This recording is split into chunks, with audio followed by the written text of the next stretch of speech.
అమ్మ సౌభాగ్యమ్మ 2009లో జగన్ తండ్రిని కోల్పోయినప్పుడు ఎంత మనోవేదన అనుభవించారని ఇప్పుడు గుర్తుకొస్తోందా? 2010 కాంగ్రెస్ ప్రభుత్వం జగన్ను చిన్నచూపు చూసినప్పుడు జగన్‌కి అండగా నిలిచి పెద్ద దిక్కుగా ఉండాల్సిన మీరు, అందరూ కలిసి ఒంటరివానిగా చేసి మీ స్వార్థం మీరు చూసుకున్నప్పుడు జగన్ మనోవేదన గుర్తుకు రాలేదా? 2011లో నీ భర్తని నీవు, నీ కుమార్తె, అల్లుడు విజయమ్మపై పోటీ చేయించినప్పుడు వాళ్ళ మనోవేదన ఎలా ఉందో మీకు తెలీదా? నీ కుమార్తె, అల్లుడు పూలాంగళ్ళ వద్ద డిగ్రీ కాలేజీలో కించపరిచే మాట్లాడినప్పుడు వాళ్ళు ఎంత మనోవేదన అనుభవించారో మీకు తెలియందా? వివేకానంద రెడ్డి గారు జగన్‌ను సీఎంగా చూడాలని కోరుకున్న మాట ఎంతో వాస్తవం.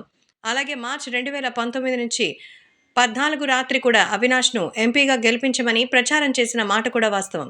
ఈ విషయం స్వయంగా మీ కూతురు సునీత మీడియాలో వెల్లడించారు. ఇవాళ మళ్ళీ మీరే అదే ఎంపీ టికెట్ కోసం హత్య జరిగిందని తప్పుడు ప్రచారం చేయడం, సంబంధం లేని వారిని ఈ కేసులో ఇరికించడం మీకు తప్పు అనిపించడం లేదా? ఎవరిని కాపాడుకోవడం కోసం మీరిలా చేస్తున్నారు? మీ కుమార్తె నిజమైన న్యాయం కోసం పోరాటం చేస్తా ఉంటే తప్పకుండా జగన్ సంపూర్ణ మద్దతుంటుంది. అలా కాకుండా మీ కుమార్తె వైఎస్ఆర్ గారు జగన్ శత్రువులు చేతులు కలిపి వారి చేతుల్లో పావుగా మారి సంబంధం లేని వ్యక్తులను ఈ కేసులో అన్యాయంగా ఇరికించి వారి జీవితాలను నాశనం చేయాలని చూస్తే జగన్ మీకు ఎలా మద్దతు ఇవ్వగలడు? హత్యకు కారకులైన వాళ్ళు మీతోనే ఉన్నారు, మీలోనే ఉన్నారు. దొంగే దొంగను పట్టుకోమంటే ఎలా దొరుకుతాడు దొంగ? మాటి మాటికి హంతకులని మీరు మాట్లాడుతున్నారు. చాలా తీవ్రమైన పదజాలంతో అవినాష్‌ను తిడుతున్నారు. న్యాయస్థానంలో కేసు నడుస్తుండగా మీరంతట మీరే హంతకుడని ఎలా మాట్లాడగలరు?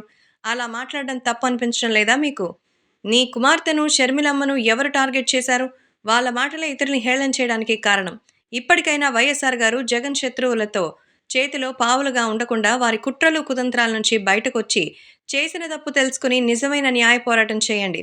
అన్యాయంగా మీ వల్ల బాధించబడిన వాళ్ళు ఎంత ఇబ్బంది పడుతున్నారో అర్థం చేసుకునే ప్రయత్నం చేయండి. నిజం ఎంత లోతులో దాచినా దాగదు, తప్పకుండా బయటపడుతుంది అంటూ YS Lakshmi, wife of YS Bhaskar Reddy from Pulivendula